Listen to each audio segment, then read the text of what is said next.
안녕하세요. 정보처리 기사 필기 특강의 이상미입니다. 자, 이번에는 제2과목 소프트웨어 개발에 대해서 살펴보도록 하겠습니다. 자, 이 과목은 여러분들 공부하시는 과목 중에 소프트웨어 공학과 자료구조에 관련이 있는 과목이 되겠습니다. 자, 이 과목의 경우에도 6월 문제와 비교를 해봤을 때 약 50% 정도가 10문제 정도가 주제가 같은 내용이 출제가 되었고요. 아예 동일한 문제가 출제된 부분도 있습니다. 자, 그러면 21번부터 살펴보도록 하겠습니다. 자, 이 문제가 바로 6월에 출제된 것과 동일한 문제입니다. 보기까지 일치가 되는 그런 문제가 되겠는데요. 자, 인터페이스 보안을 위해서 네트워크 영역에서 적용될 수 있는 솔루션과 가장 거리가 먼 것을 찾는 것입니다. 그러니까 보안과는 상관이 없는 것을 찾으시면 되겠죠. 자, 그러면 여기에 있는 것 중에서는 SMTP가 인터페이스 보안과는 관련이 없는데요. 이 SMTP라는 것은 메일과 관련이 있습니다. 전자우편을 송신할 때 사용되는 프로토콜입니다. 전자우편 송신, 보낼 때 사용되는 프로토콜이고 보안과는 관련이 없는 프로토콜입니다. 자, 1번에 있는 IPsek이라는 것은 IP Security라는 그런 의미가 되겠습니다. 자, IP 프로토콜은 보안 기능이 없습니다. 자, IP 프로토콜에 보안 기능을 부여한 게 IPsek이 되겠고요. 자, IP 프로토콜은 OSI 7레이어의 네트워크 계층에서 작동을 하죠. 그래서 네트워크 계층에서 IP 패킷 단위로 인증, 암호화, 키 관리를 할 수 있는 프로토콜이 되겠습니다. 자, 그 다음에 SSL 프로토콜도 보안과 관련이 있는데요. 이것은 OSI 7계층의 전송 계층에서 동작하는 프로토콜이 되겠습니다. 자, 전송 계층에서 클라이언트 서버에 대한 인증과 암호화를 수행하는 프로토콜이 되겠습니다. 자, 그 다음에 SHTTP는 자, HTTP라는 프로토콜도 역시 보안 기능이 없습니다. 그래서 여기에 보안 기능을 부여한 프로토콜 두 가지가 있는데요. HTTPS가 있고 그 다음에 여기에 나와 있는 SHTTP가 있습니다. S라는 게 바로 Secure를 의미하는 것이죠. 자, SHTTP는 HTTP 프로토콜의 보안 기능을 부여한 것입니다. 클라이언트와 서버 간에 전송되는 모든 메시지를 암호화하는 프로토콜이 되겠습니다. 자, 그럼 이 문제의 정답은 3번이 되겠습니다. 자, 다음 문제입니다. 소프트웨어 공학의 기본 원칙이라고 할 수 없는 것을 찾는 문제입니다. 자, 소프트웨어 공학을 왜 사용해야 되는지를 생각해 보시면 아실 수가 있겠는데요. 우선 소프트웨어 공학의 기본 원칙을 한번 살펴보도록 하겠습니다. 자, 소프트웨어 공학은 현대적인 프로그래밍 기술을 계속적으로 적용해야 합니다. 새로운 기법들이 나오면 그것을 계속 업데이트해서 소프트웨어에 적용할 수 있어야 된다는 것이죠. 자, 개발된 소프트웨어 품질이 유지되도록 지속적으로 검증해야 된다. 자, 그래서 소프트웨어 공학에서는 이 품질에 관한 부분이 굉장히 또 강조가 되고 있습니다. 소프트웨어 개발 관련 사항 및 결과에 대한 명확한 기록을 유지해야 된다. 문서화에 관련된 내용도 강조가 되고 있습니다. 자, 그럼 1번부터 보시면 품질 높은 소프트웨어 상품을 개발한다. 옳은 설명이죠. 지속적인 검증을 시행해야 된다. 역시 옳은 설명입니다. 결과에 대한 명확한 기록을 유지해야 된다. 옳은 설명이 되겠습니다. 자, 4번에 보시면 최대한 많은 인력을 투입해야 된다. 소프트웨어 개발 프로젝트에 많은 인력이 투입되면 무조건 좋은 것인가? 그것에 관해서 설명한 법칙이 있습니다. 바로 브룩스의 법칙이라고 되어 있는데요. 지체되는 소프트웨어 개발 프로젝트에 인력을 더하는 것은 개발을 늦출 뿐이다. 자, 이렇게 처음부터 계획적으로 인력을 투입하는 것이 아니라 이 계획이 늦어진다고 해서 중간에 인력을 더 투입을 해봤자 그 사람들은 이 소프트웨어 개발에 대한 내용을 정확하게는 모르기 때문에 오히려 개발이 늦춰질 수 있다는 그런 주장이 되겠습니다. 자, 그래서 소프트웨어 공학의 기본 원칙이라고 볼 수 없는 것은 4번이 되겠습니다. 자, 23번 문제입니다. 자, 패키지 소프트웨어의 일반적인 제품 품질 요구사항 및 테스트를 위한 국제 표준을 묻는 문제입니다. 품질, 앞에서도 소프트웨어 공학에서는 이 품질에 대한 것을 굉장히 강조를 하고 있다고 했습니다. 자, 이 품질에 관련되는 국제 표준을 묻는 문제입니다. 국제 표준 규격들을 우리가 다 알고 있는 것이 아니기 때문에 좀 어렵지 않은가라는 생각이 듭니다. 자, 여기에서 품질과 관련된 규격들을 좀 정리를 해봤는데요. 자, 우선 3번에 있는 ISO IEC 12119가 패키지 소프트웨어를 평가하는 표준 규격이 되겠습니다. 그 다음에 여기 보기에는 나오지 않았지만 9126이라는 규격이 있고요. 이것에 관한 것은 지난 시험에도 출제가 됐고 이번 시험에도 출제가 되었습니다. 자, 이게 바로 소프트웨어 품질에 대한 표준이 되겠습니다. 소프트웨어 품질 특성과 척도에 대한 표준인데요. 뒤에는 25010으로 번호가 개정이 되었습니다. 자, 그래서 뒤에서도 이 9126에 대한 문제가 출제가 되어서 뒤에 다시 설명을 드리겠지만 일단 소프트웨어 그 품질을 나누는 기준이 몇 개가 있습니다. 그걸 일단 머리글만 따서 좀 외워주시면 좋겠습니다. 기신사 오유이. 자, 요렇게 암기를 해주시고 요것에 대해서 뒤에서 다시 살펴보도록 하겠습니다. 자, 그 다음에 ISO IEC 12207이라는 표준 규격도 있습니다. 소프트웨어 개발을 수행하기 위한 절차, 활동, 획득, 설정에 대한 소프트웨어 생명주기 이런 과정들을 모두 소프트웨어 생명주기라고 얘기하죠. 단계별로 필요한 프로세스와 각 프로세서에서 나오는 산출물까지 포함한 규격이 12207이 되겠습니다. 자, 그러면 이 문제의 정답은 3번이 되겠습니다. 자, 24번 문제 보겠습니다. 자, 다음 중 클린 코드 작성 원칙으로 거리가 먼 것은? 자, 클린 코드라고 했는데요. 지난번 그 시험에서는 외계인 코드가 출제가 되었습니다. 그것과 거의 그 상대적인 개념이라고 생각을 하시면 되겠는데요. 자, 클린 코드의 클린이라는 깨끗하다는 그런 의미를 가지고 있죠. 그 의미만 아시면 쉽게 고를 수 있는 그런 문제가 되겠습니다.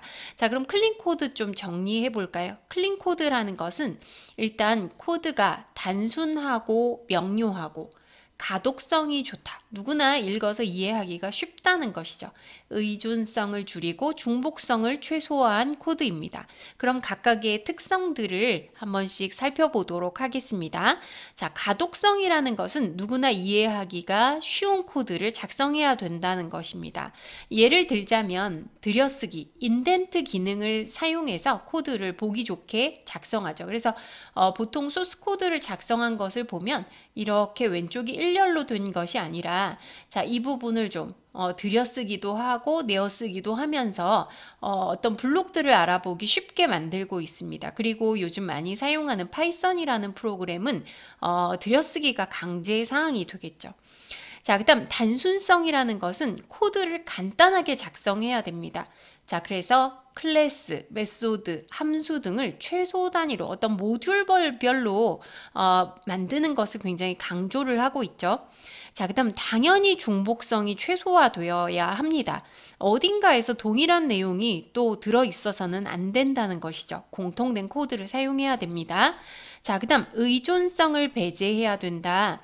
자, 이것은 코드 일부를 수정할 때 다른 모듈들이 다 영향을 받으면 곤란하겠죠. 가능한 한 독립성을 가지도록 만들어야 됩니다. 자, 그 다음 추상화라는 것은 상위 클래스, 메소드, 함수에서 애플리케이션의 특성을 추상화해야 된다라고 했는데요. 가능하면 구체적인 사항들은 하위 클래스에서 상세 내용을 구현하는 것이 좋겠습니다. 자, 이것을 추상화라고 얘기를 하죠. 자, 그럼 보기 한번 살펴보겠습니다. 누구든지 쉽게 이해하는 코드를 작성해야 된다. 옳은 설명이죠.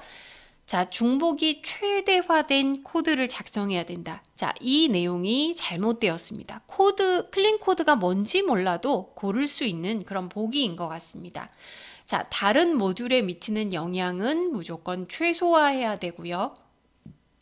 단순 명료한 코드를 작성하는 게 좋습니다. 자, 그러면 정답은 2번이 되겠습니다.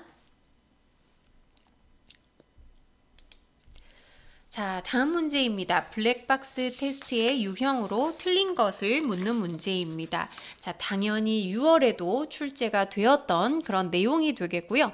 자, 이 테스트 기법 블랙박스와 화이트박스에 대한 내용은 굉장히 중요하다고 볼 수가 있습니다. 자, 우리가 애플리케이션 테스트라고 하는데요. 사용자 요구 사항에 맞춰서 소프트웨어가 잘 개발되었는지 확인하고 검증하는 테스트를 의미합니다. 자, 대표적인 방식으로 화이트박스 테스트와 블랙박스 테스트가 있습니다. 자, 화이트박스 테스트라는 것은 우리가 병원에 가서도 검사를 받죠. 검사를 받는데 병원 가서 받는 검사로 예를 들자면 내시경이나 MRI 같은 거라고 생각하시면 되겠습니다. 즉 내부를 다 들여다보는 테스트 방식이 되겠고요.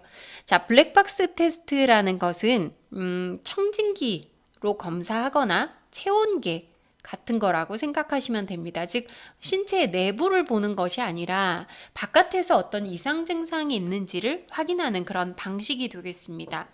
자, 그래서 화이트박스 테스트는 프로그램의 내부 소스 코드를 전부 봅니다. 이걸 알고 있는 개발자가 내부 구조나 동작 원리를 보면서 원시 코드의 논리적인 모든 경로, 가능한 예를 들면 그 if문 같은 게 있으면 참일 때도 한번 돌려보고 거짓일 때도 돌려보고 논리적인 모든 경로를 검사하는 그런 테스트가 되겠습니다. 자, 그래서 여기에 포함되는 것은 기초 경로를 검사한다. 모든 경로 검사한다 그랬죠? 자, 그다음 제어 구조를 검사합니다. 자, 제어 구조는 조건 검사, if문 같은 걸 의미하는 것이죠. 그다음 루프 검사라는 것은 반복문을 검사합니다. 자, 그 다음 데이터 흐름 검사라는 것은 변수나 변수 사용 위치를 검사하는 방식이 되겠습니다. 자, 그럼 블랙박스 테스트라는 것은 화이트박스 테스트와 반대로 테스트하는 사람이 내부 구조와 동작 원리를 모르는 상태에서 소프트웨어를 테스트하는 그런 방식이 되겠고요. 자, 블랙박스 테스트에는 어떤 것들이 있는지 반드시 암기를 해두셔야 되겠습니다. 자, 우선 동치 분할 검사가 있습니다. 동치 분할이라는 것은 각 영역에 해당하는 입력값들을 다 넣어보는 것입니다. 자, 입력값들을 넣어본 다음에 실제 결과가 예상값과 같은가. 자, 동치라는 게 같은 값을 의미하는 것이죠. 자, 그 다음 경계값 검사가 바로 지난 시험에 출제가 되었던 내용이 되겠는데요. 자, 우리가 프로그램을 만들다 보면 이상, 이하, 미만, 초과 이런 표현들을 사용하게 되는데요. 거기에서 예를 들어서 100 이상이다 라고 하면 주로 오류가 발생되는 게 이 부근의 값이죠. 99, 100, 101 이런 값들이 오류가 발생하기 때문에 이런 표현이 잘못됐는지 일일이 경계를 검사하는 것을 경계값 검사라고 합니다. 자, 그 다음 원인 효과 그래프 기법이 있는데요. 요거는 입력 데이터 간 관계와 출력에 미치는 영향을 직접 그래프를 그려서 확인하는 방식입니다. 자, 그 다음 오류 예측 검사라는 것은 오류를 예측한다 그랬죠. 과거 경험이나 확인자의 감각으로 검사하는 기법입니다. 상세히 내부를 들여다보는 것은 아니라는 것이죠. 자, 그 다음 비교 검사라는 것은 여러 가지 버전에서 또 잘못된 결과가 나올 수가 있기 때문에 여러 버전에서 동일한 테스트를 하는 것을 비교 검사라고 합니다. 자, 그러면 블랙박스 유형으로 틀린 것 찾아보도록 하겠습니다. 자, 경계값 분석 포함이 되고요. 오류 예측도 포함되고 동등 분할 기법이 바로 동치 분할 검사와 동일한 의미가 되겠습니다. 자, 조건 루프 검사라는 것은 제어 구조를 일일이 검사하는 것이죠. 자, 제어 구조 검사는 화이트박스 테스트에 포함되는 테스트 방식이 되겠습니다. 자, 그러면 정답은 4번이 되겠습니다. 자, 다음 26번 문제입니다. 자, 제어 흐름의 그래프가 다음과 같을 때 맥케이브의 사이클로매틱 수는 얼마인가? 자, 여기에서는 이 맥케이브의 사이클로매틱이 무엇인지를 이해하셔야만 문제를 또 푸실 수가 있겠습니다. 자, 이것은 그 프로그램의 난이도를 결정할 때 이 프로그램은 얼마나 복잡한가 그것을 제어 흐름 그래프의 복잡도에 의해서 결정을 하게 됩니다. 뭐 예를 들면 뭐 if문에 의해서 참 거짓 뭐 이런 것을 제어 흐름 그래프라는 것으로 하나하나 그리는 것입니다. 자, 거기에서 이 맥케이브의 사이클로매틱 수를 계산을 해서 이 사이클로매틱이라는 것은 회전 복잡도라고 얘기를 합니다. 자, 이것을 통해서 복잡도를 프로그램의 복잡도를 산정할 수가 있는데요. 공식을 하나 기억을 해 주셔야 됩니다. 이 공식은 그렇게 복잡하지는 않은데요. 여기에서 VG가 바로 사이클로매틱 수가 되겠고요. 엣지라고 했습니다. 자, 요거는 간선이 되겠습니다. 엣지는 간선이 되겠죠. 간선이라는 것은 이 연결하는 선입니다. 자, 엣지 마이너스 노드. 노드는 동그라미로 표현된 것이죠. 지금 원으로 표현된 부분이 노드가 되겠고요. 거기에 더하기 2를 계산을 해주시면 됩니다. 자, 그럼 지금 간선의 경우에는 하나, 둘, 셋, 넷, 다섯, 여섯 개가 있습니다. 6개 빼기 노드의 개수는 동그라미의 수니까 4개가 되겠죠. 6 빼기 4 더하기 2로 계산하면 4가 나오게 되겠습니다. 자, 그래서 이렇게 요 공식 그렇게 복잡하지는 않은데요. 간선 빼기 노드 더하기 2 이렇게 기억을 해주시면 되는데 만약에 기억이 잘 나지 않으시는 경우에는 요 제어 흐름 그래프의 면수를 계산하는 것과 동일합니다. 자, 면은 이렇게 폐쇄된 공간인데요. 자, 하나, 둘, 셋, 3개일까요? 자, 전체 면이 하나 또 있습니다. 그래서 이렇게 눈에 보이는 것에 하나를 더해 주시면 4개가 나오겠죠. 자, 이와 같이 계산을 해 주셔도 되겠습니다. 자, 그럼 정답은 2번이 되겠습니다. 자, 27번 문제입니다. 자, 자료 구조에서 중요한 내용 중에 하나가 되겠죠. 선택 정렬을 하는 방법을 묻는 문제입니다. 자, 다음 자료에 대해서 선택 정렬을 이용해서 오름차순으로 정렬하고자 한다. 3회전 후에 결과로 옳은 것을 묻는 문제입니다. 자, 그래서 선택 정렬 이외에도 뭐 버블 정렬도 있고 뭐 힙 정렬도 있고 여러 가지 뭐 퀵소트도 있고 여러 가지 방식들이 있는데요. 중요한 몇 가지 방식은 직접 정렬을 할 수 있도록 연습을 해 두셔야 됩니다. 자, 그럼 선택 정렬이라는 것은 뭐냐면 자료를 2개씩 비교를 하는 것입니다. 그래서 위치가 바뀐 경우에 교환을 해서 정렬하는 방식이 되겠습니다. 2개 비교해서 만약에 앞에 것이 더 큰 경우에는 2개를 교환하면 된다는 것이죠. 그래서 맨 앞부터 위치가 결정되는 그런 방식이 되겠습니다. 자, 그럼 지금 37, 14, 17, 40, 35 자, 지금 몇 개의 데이터가 있냐면 5개의 데이터가 있습니다. 자, 5개의 데이터가 있는 경우에는 4회전으로 진행이 됩니다. 4회전이라는 것은 우선 첫 번째 데이터 비교하는 게 1회전, 두 번째 데이터는 2회전 이렇게 비교를 하기 때문에 마지막 거는 한 번에 비교가 끝나죠. 그래서 전체 4회전으로 구성된다고 생각하시면 되겠는데요. 자, 그럼 1회전부터 직접 한번 우리가 정렬을 해보도록 하겠습니다. 자, 이렇게 2개의 값을 비교하니까 바꿔야 되겠죠. 앞에 14가 와야 되고 뒤에 37이 와야 됩니다. 자, 14와 17 비교하면 그대로죠. 14와 40 비교해도 그대로입니다. 14와 35 비교하니까 그대로죠. 그럼 맨 앞에 14라는 데이터의 위치는 결정이 됩니다. 자, 그 다음 2회전입니다. 자, 2회전에 14는 비교할 필요가 없습니다. 두 번째 37과 17을 비교하니까 교환이 되어야 하겠죠. 17과 40 그대로, 그 다음 17과 35 그대로입니다. 이 회전에서는 17의 위치가 결정이 됩니다. 자, 그 다음 3회전이 되겠습니다. 자, 3회전은 14와 17은 그대로. 세 번째 거 비교하죠. 37, 40 그대로입니다. 자, 37과 35가 비교가 되면 바꿔야 되겠죠. 그러면 이 자리가 37이 아니라 35가 되고요. 40은 그대로 37 이렇게 세 번째 데이터인 35가 결정이 됩니다.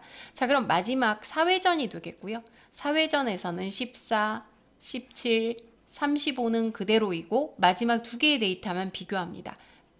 교환이 되어야 하겠죠. 37, 40. 자, 이렇게 동시에 마지막 두 개의 데이터가 정해지게 되는 것입니다. 자, 그럼 이 문제에서는 3회전 후의 결과를 묻고 있습니다. 그럼 14, 17, 35, 40, 37이니까 4번과 동일한 결과가 나오게 되겠습니다. 자, 그럼 정답은 4번이 되겠습니다. 자, 다음 28번 문제입니다. 자, 형상관리 도구의 주요 기능으로 거리가 먼 것을 묻는 문제입니다. 자, 지난번 시험에도 형상관리에 대한 문제가 출제가 되었고요. 자, 이번에도 한 두 문제 정도가 출제가 되었기 때문에 이 형상관리라는 것을 굉장히 중요하게 생각을 하셔야 될 것 같습니다. 자, 이 형상관리 도구라는 것은 쉽게 설명을 드리면 변경 관리와 버전 관리를 하는 그런 기능이 되겠습니다. 자, 제가 이 자료를 만들면서도 한 번의 자료를 만든 것이 아니라 여러 번 변경을 해서 저장을 하게 됩니다. 자, 이렇게 하다 보면 잘못해서 좀 문서를 덮어 씌우는 경우도 생기고 뭐 제대로 저장이 안 되거나 이런 문제들이 발생할 수가 있는데요.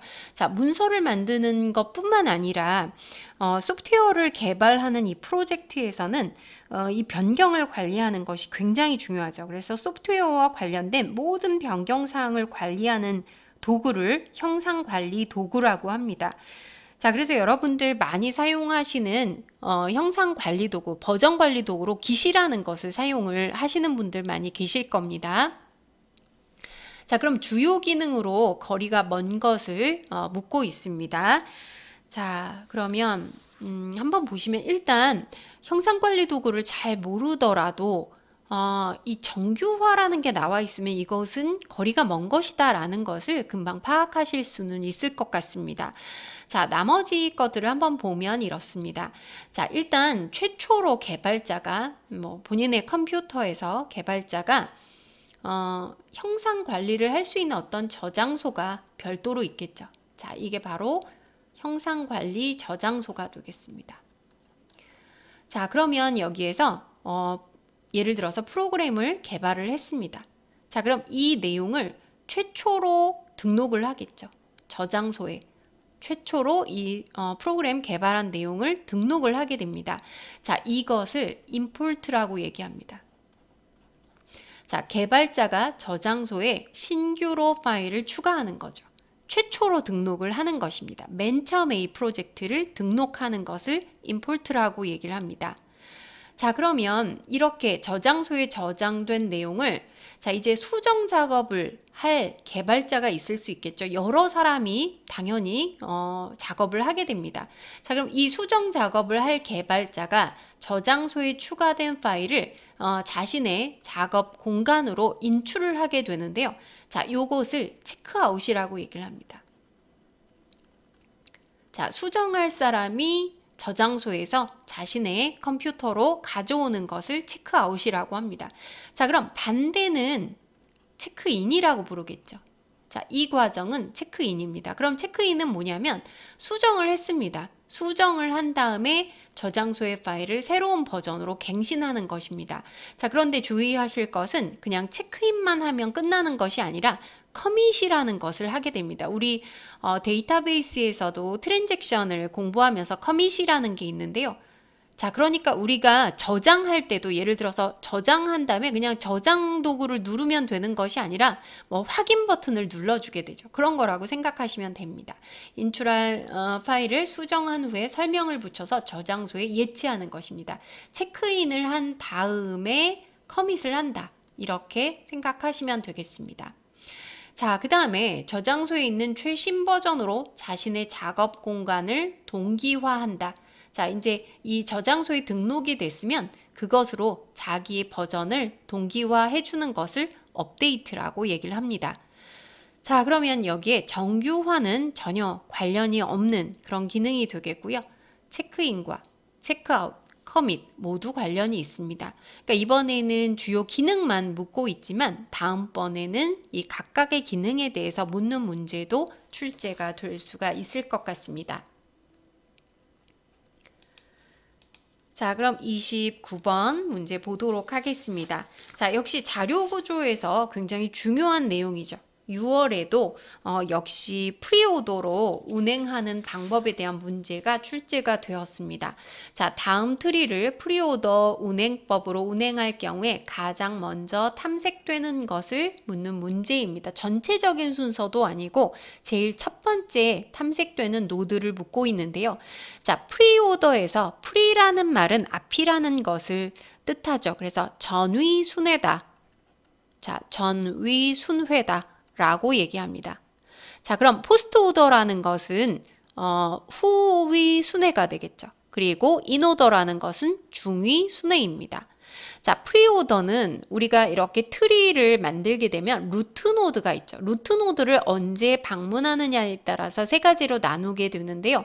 루트 노드를 제일 먼저 방문, 그 다음 왼쪽, 오른쪽 이렇게 하면 프리오더. 자, 포스트 오더는 왼쪽, 오른쪽 그 다음이 루트가 되겠습니다. 루트를 가장 마지막에. 그 다음에 인오더라는 것은 당연히 가운데가 되겠죠. 왼쪽, 루트, 오른쪽 이렇게 방문합니다. 자, 그럼 프리오더는 루트를 제일 먼저 방문하니까 가장 상위의 루트에 해당하는 A를 당연히 처음으로 방문하게 됩니다. 굉장히 간단하죠. 그러면 프리오더로 전체 탐색 순서를 한번 살펴보도록 하겠습니다. 제일 먼저 A를 탐색하고 그 다음에 왼쪽으로 가겠죠. 자, 왼쪽의 좌노드에 또 루트 부분이 근노드가 B가 되겠죠. 자, 그 다음에 D까지. 자, 이렇게 왼쪽에 있는 서브트리를 다 방문하고 그 다음에 이제 오른쪽에서 또 근에 해당되는 것이 C가 되겠죠. 자, 그 다음이 E가 됩니다. 자, 좌우죠. G, H. 자, 그 다음 상단에 하나 남았죠? F. 자, 요렇게 방문하는 방식이 프리오더 방식이 되겠습니다. 자, 나머지 포스트 오더와 인오더도 여러분들이 한번 생각해 보시면 좋겠습니다. 자, 다음 30번 문제입니다. 소프트웨어 품질 목표 중에서 자, 앞에서부터 이 품질이라는 말이 한 3번 정도 나온 것 같습니다. 주어진 시간 동안 주어진 기능을 오류 없이 수행하는 정도를 나타내는 것은 사실은 품질 목표를 전체 다 모른다고 하더라도 주어진 시간 동안 주어진 기능을 오류 없이 수행하는 것과 관련되는 용어는 신뢰성이라는 것을 쉽게 알 수가 있습니다. 자, 그러면 각각의 품질 목표들을 한번 살펴보도록 하겠습니다. 자, 앞서 제가 설명드렸던 내용이 있습니다. ISO, IEC 표준 규격이 있었죠. 품질에 대한 표준 규격이 있었는데 9126입니다. 소프트웨어 품질의 특성을 정의한 것인데요. 자, 거기에 품질 특성으로 앞서 제가 암기를 하시라고 말씀을 드렸는데요. 기, 신, 사, 효, 유이. 자, 기신사 효유이. 자, 요것을 암기를 하시라고 설명을 드렸습니다. 자, 기능성이라는 것은 소프트웨어를 특정 조건에서 사용할 때 실제 수행 결과가 품질 요구사항을 만족하는가, 이 기능이 처음의 요구사항을 잘 만족하는가를 묻는 것이 기능성이 되겠습니다. 자, 신뢰성이 이 문제에 나온 내용이 되겠죠. 시스템이 일정한 시간 또는 작동되는 시간 동안 정의하는 성능 수준을 유지한다. 자, 이 말은 주어진 기능을 오류 없이 잘 수행한다라는 의미가 되겠습니다. 자, 사용성이라는 것은 사용자와 컴퓨터 사이에 발생하는 어떠한 행위를 정확하고 쉽게 인지할 수 있는 능력이다라고 했는데 쉽게 사용할 수가 있어야 되겠죠. 프로그램을 개발했을 때 그 프로그램을 사용자는 쉽게 사용할 수가 있어야 됩니다. 자, 그 다음에 효율성이라는 것은 할당된 시간에 한정된 자원으로 빨리 처리를 할 수 있는 능력입니다. 자, 자원은 한정되어 있죠. 무한 공급되는 것이 아닙니다. 이 한정된 자원을 잘 활용해서 얼마나 빨리 처리할 수 있는가, 효율성이 되겠고요. 자, 그 다음 이 소프트웨어는 유지 보수가 굉장히 중요하죠. 요구사항을 계속해서 나올 수 있습니다. 개선하고 확장하기가 얼마나 쉬운가. 자, 그 다음 이식성이라는 것도 굉장히 중요합니다. 소프트웨어를 개발했는데 특정 플랫폼, 뭐 예를 들면 윈도우에서만 돌아간다 하면 문제가 생기겠죠. 요즘에는 모바일의 플랫폼에서도 다 돌아가야 되기 때문에 뭐 윈도우뿐만 아니라 안드로이드에서도 잘 돌아가야 된다. 뭐 이런 것을 이식성이라고 얘기를 합니다. 자, 그래서 이 품질을 판단하는 기준들 어떤 것들이 있는지 알아두셔야 되겠습니다. 자, 그럼 이 문제의 정답은 신뢰성이 되겠습니다. 자, 다음 문제입니다. 알고리즘 설계 기법으로 거리가 먼 것을 묻는 문제입니다. 자, 알고리즘을 설계하는 기법으로 거리가 먼 것을 묻는 문제가 되겠는데요.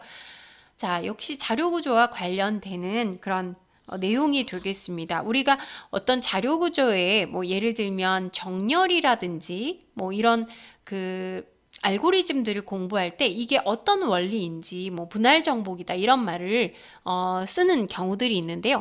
자, 우선 알고리즘 설계하는 기법 중에 디바이드 앤 컨커라는 방식이 있습니다. 분할 정복 방식이라고 하는데요. 분할 정복이라는 것은 그대로 해결할 수 없는 문제를 작은 문제로 분할해서 문제를 해결하는 방법입니다. 우리가 어떤 일상생활에서도 일을 할 때 한꺼번에 처리할 수 없는 것들은 좀 작게 나눠서 처리하죠. 그런 것과 동일하다고 생각하시면 되겠는데요.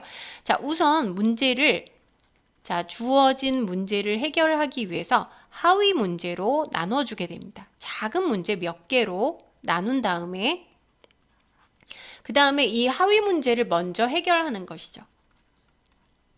하위 문제를 해결하고 자, 그 다음에 이제 이 하위 문제들을 결합해서 주어진 큰 문제를 해결하는 그런 방식이 되겠습니다. 자, 이런 것들을 사용하는 방식으로는 병합 정렬이라든지 자, 나눠서 하나씩 이제 병합하면서 정렬하는 것이죠. 퀵 정렬 방식 이런 것들이 분할 정복을 사용하는 방식이 되겠습니다. 자, 그 다음 그리디라는 것은 탐욕 알고리즘이라고 합니다. 탐욕 알고리즘은 뭐냐면 여러 경우 중에 하나를 결정할 때마다 그 순간 최적이라고 생각되는 것을 선택해 나가는 것입니다. 그러니까 미리 선택을 해 놓는 게 아니라 그때그때 그 최선의 방식을 골라서 선택하는 방식을 탐욕 알고리즘이라고 얘기합니다. 자, 그 다음 백트래킹이라고 얘기를 하는데요. 백트래킹은 우리말로 해석을 하면 되추적 이렇게 얘기할 수 있습니다. 해를 찾는 도중에 해가 아니어서 막히면 되돌아가서 다시 해를 찾는 그런 방식이 되겠고요. 탐색 알고리즘 중에 깊이 우선 탐색 알고리즘 같은 것이 백트래킹을 사용하는 방식입니다. 자, 여기에서는 뭐 자세한 뜻은 알 필요 없고 이것만 골라주시면 되겠죠. 그래서 디바이드 앤 컨커 맞는 방식이고 그리디도 맞고 백트래킹도 맞습니다. 스태틱 블록이라는 것은 우리 자바에서 사용하는 그런 언어죠. 자바 프로그램 만들 때 사용되는 그런 내용이 되겠고요. 알고리즘 설계 기법과는 전혀 상관이 없습니다. 자, 정답은 3번이 되겠습니다. 자, 32번 문제도 형상관리 문제가 되겠습니다. 자, 이것은 형상관리의 역할을 묻는 문제입니다. 그래서 앞에서 나왔던 문제보다는 좀 쉬운 내용이라고 볼 수가 있겠는데요. 자, 형상관리 다시 정리해 보도록 하겠습니다. SCM이라고 합니다.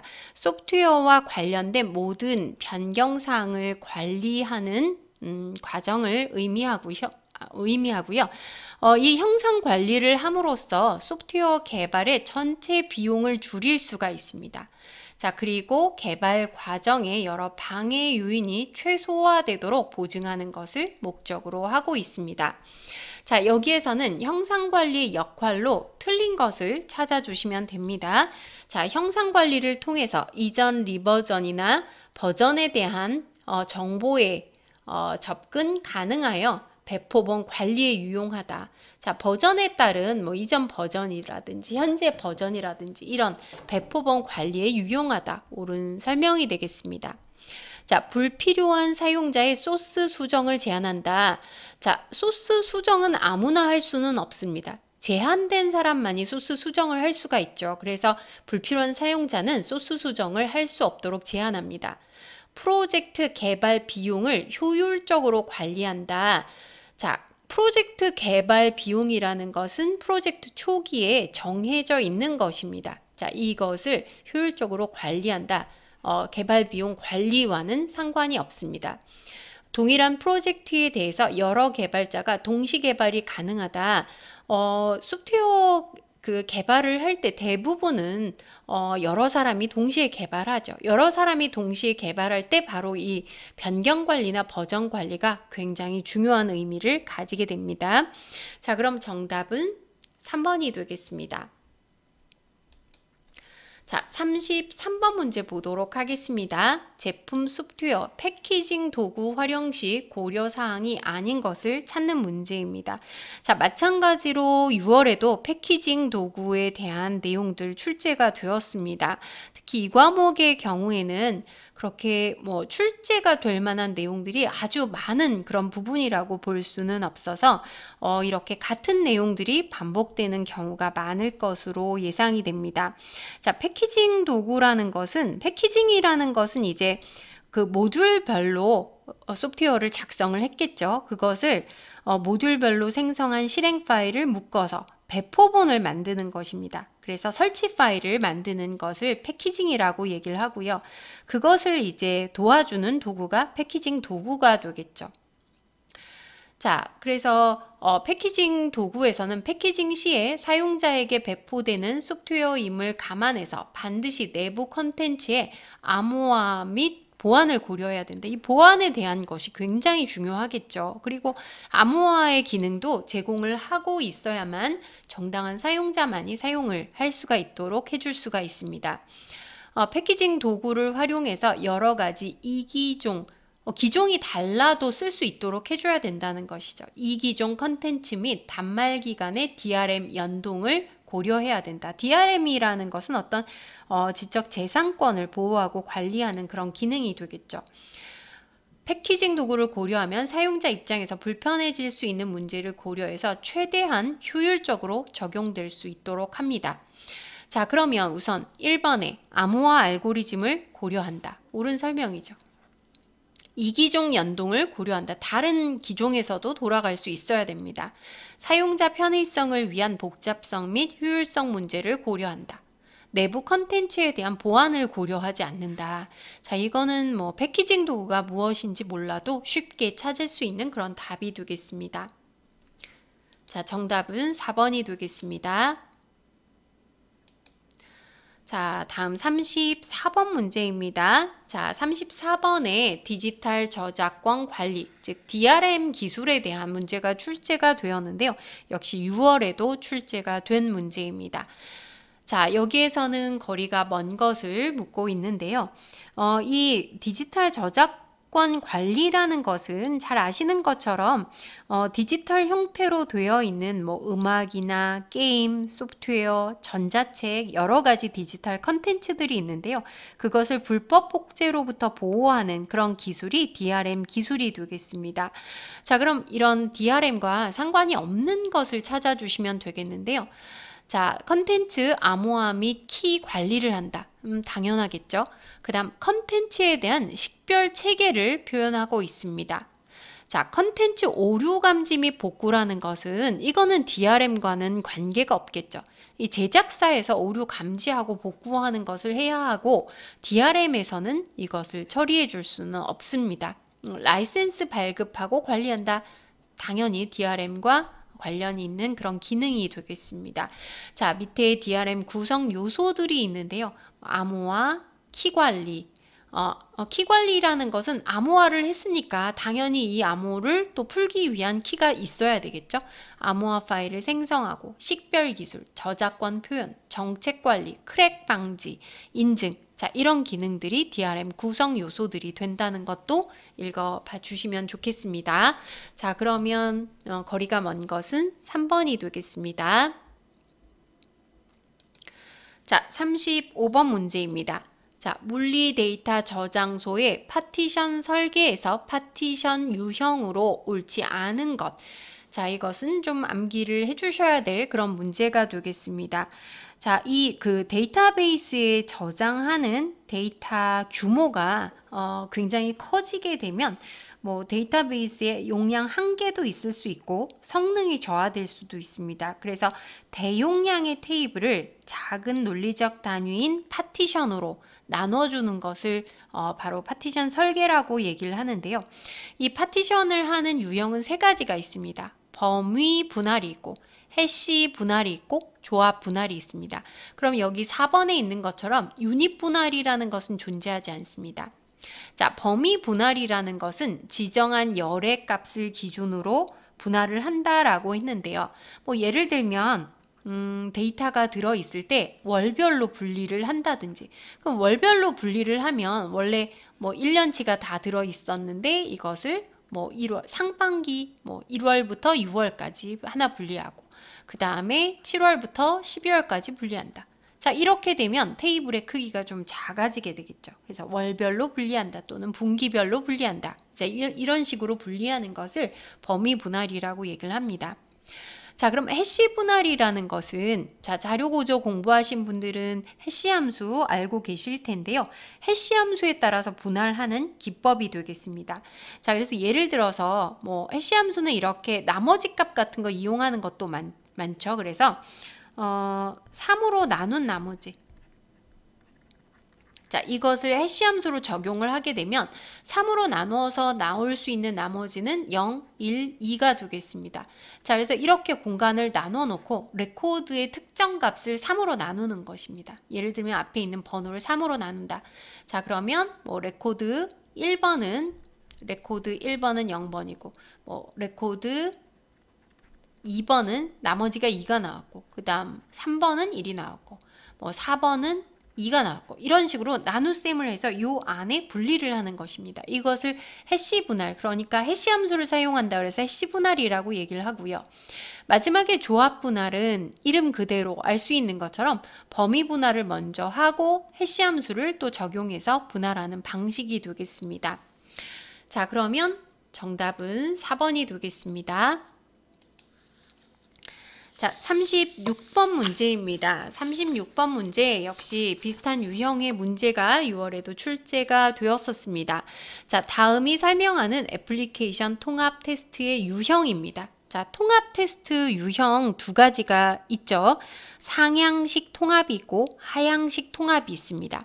자, 그럼 여기에서 깊이 우선 방식 또는 너비 우선 방식이 있다라고 했고요. 상위 컴포넌트를 테스트하고 점증적으로 하위 컴포넌트를 테스트한다고 했습니다. 자, 그럼 상위를 테스트하고 하위를 테스트한다는 것은 위에서 아래로 내려온다는 그런 의미가 되겠죠. 그래서 하향식 통합은 자, 이렇게 계층으로 되어 있을 때 위에서 아래로 상위의 모듈에서 시작해서 점차 하위 모듈로 통합하면서 내려오는 방식을 하향식 방식이라고 얘기를 합니다. 하향식 방식에서 꼭 기억하셔야 될 게 뭐냐면 스톱이라는 것이죠.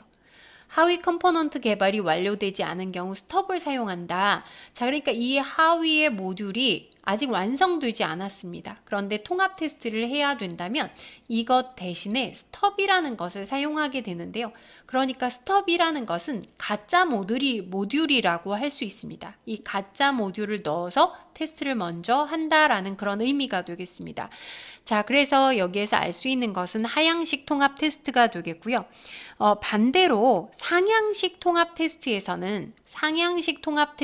꼭 필요한 것은 상위 모듈의 역할을 하는 테스트 드라이버가 필요하다 라는 거 기억을 해주시면 되겠습니다. 자, 그럼 이 문제 정답은 1번이 되겠습니다. 자, 37번 보겠습니다.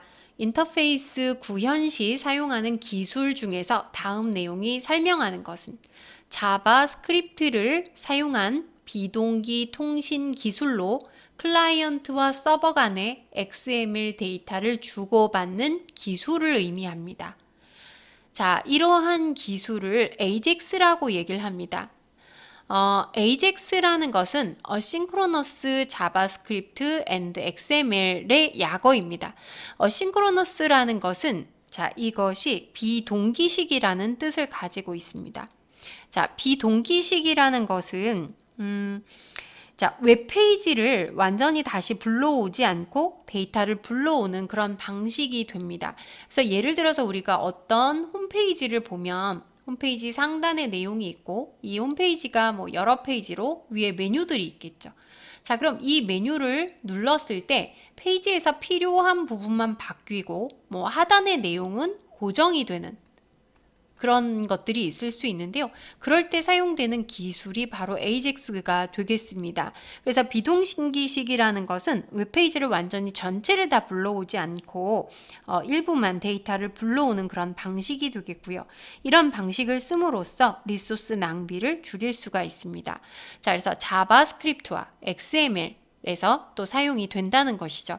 서버로부터 웹페이지가 반환되면 화면 전체를 갱신해야 되는데 페이지의 일부만을 갱신하고도 동일한 효과를 볼 수 있도록 만들어줍니다. 자, 그러면 이 기능을 4번 AJAX라고 얘기합니다.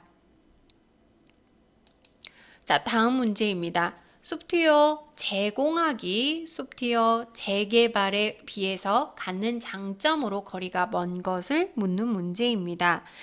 자, 이제 우리가 소프트웨어 시스템을 개발을 했는데 이것을 뭐 천년만년 사용할 수는 없는 것입니다. 그래서 계속 사용되다 보면 좀 더 필요한 기능들이 나올 수가 있는데요. 기존 시스템을 뭐 널리 사용되는 그런 프로그래밍 표준에 맞추어서 보다 나은 시스템으로 구축하는 것을 제공하기라고 합니다. 예를 들면 뭐 이미 개발해 놓은 것을 다른 고수준의 좀 더 나은 프로그래밍 언어로 재구성한다든지 이런 것도 제공학에 포함이 됩니다. 자, 그래서 이 제공학이라는 것은 개발의 생산성을 주는 것이 아니라 유지보수 측면의 생산성을 고려한 것이라고 볼 수가 있습니다. 자, 그럼 우리가 이렇게 제공학을 했을 때 갖는 장점들 쉽게 생각을 할 수가 있습니다. 자, 이런 제공학을 하지 않는다면 재개발을 해야 되겠죠. 재개발이라는 것은 소프트웨어 일부나 또는 전체를 다시 개발하는 것을 의미합니다. 자, 그럼 우선 제공학의 장점은 소프트웨어의 유지보수성과 유지보수의 생산성을 고려했다고 그랬죠. 품질을 향상시킬 수가 있습니다. 자, 그리고 부작용을 미연에 발견할 수가 있겠죠. 제공학을 하면 완전히 다시 개발하는 것이 아니기 때문에 오류를 줄일 수 있다는 의미입니다. 자, 위험 부담을 제거하고 복구 비용을 절감할 수 있습니다. 비용도 절감할 수 있죠. 완전히 새로 개발하는 것보다는 훨씬 줄일 수 있다는 것을 알 수 있습니다. 자, 예방, 유지, 보수 측면에서 소프트웨어 위기를 해결할 수 있습니다. 유지보수의 생산성을 향상시킨다고 설명을 드렸습니다. 자, 그럼 여기에서 가장 거리가 먼 것을 찾아볼까요? 자, 위험 부담을 감소할 수 있습니다. 자, 그 다음에 비용 절감할 수 있고요. 시스템 명세의 오류 억제를 할 수 있습니다. 자, 개발 시간이 증가되었다. 이건 정말 이상하죠? 개발 시간을 훨씬 더 줄일 수가 있습니다. 그래서 제공학이 무엇인가 간단히 좀 생각할 수 있다면 4번이 답이라는 것을 금방 알 수가 있습니다. 자, 39번 문제입니다. 자, 알파 테스트와 베타 테스트와 가장 밀접한 연관이 있는 테스트 단계를 묻는 문제입니다. 자, 역시 지난 시험에서도 이 알파 테스트, 베타 테스트 출제가 되었습니다. 중요한 내용이라는 것이죠. 자, 이 알파, 베타 테스트라는 것은 인수 테스트와 관련이 있습니다. 자, 이제 시스템 개발이 모두 다 끝난 것입니다. 그래서 시스템이 사용할 수 있도록 모든 준비가 되었는지 사용자가 직접 테스트하는 단계인데요. 테스트는 알파 테스트를 거쳐서 베타 테스트를 하게 됩니다. 자, 알파 테스트라는 것은 회사 내에서 테스트를 하는 것인데요. 다른 부서의 직원이 개발자 앞에서 시스템을 사용해 보면서 오류나 문제점을 파악하는 것입니다. 자, 그럼 알파 테스트가 끝났다면 베타 테스트라는 것은 직접 사용자를 선정해서 테스트하고 문제점을 찾아보는 그런 방식이 되겠는데요. 그래서 여러분들 좋아하시는 어떤 게임이 새로 개발이 됐다고 할 때는 베타 테스터들을 모집을 하죠. 일부 사용자가 이것을 직접 사용을 해보게 되는 것입니다. 자, 그러면 정답은 2번이 되겠습니다. 자, 다음 40번 문제입니다. 트리의 차수를 구하는 문제, 역시 6월에도 출제가 되었던 문제가 되겠고요. 자료 구조에서 정말 기본적인 내용이 되겠죠. 자, 우리가 트리라는 것은 어떤 사이클을 이루지 않고 구성된 그래프의 특수한 형태입니다. 그래프의 일종으로 볼 수가 있는데요. 자, 차수라는 것은 우선 노드의 차수가 있고 트리의 차수가 있죠. 자, 노드의 차수라는 것은 하위 트리의 개수를 의미하는 것이고, 즉 자식이 몇 개인가를 의미하는 것이고, 트리의 차수라는 것은 그 노드의 차수 중에 가장 큰 값입니다. 자, 그럼 딱 봐도 아실 수가 있겠는데요. 우선 좀 살펴보면 A의 자식 노드는 2개입니다. 자, B의 자식 노드는 3개입니다. 자, 그 다음 C의 자식 노드는 1개입니다. 자, D는 없고 E는 2개고, 그 다음에 F, 그 다음 H, I, G 모두 0개라는 걸 알 수가 있습니다. 자, 그럼 여기에서 가장 큰 값은 B가 가진 노드수 3이 되겠죠. 자, 그래서 이 트리의 차수는 3이다 라고 볼 수가 있습니다. 자, 그럼 여기까지 이 과목 소프트웨어 개발에 대한 풀이를 모두 마치겠습니다. 감사합니다.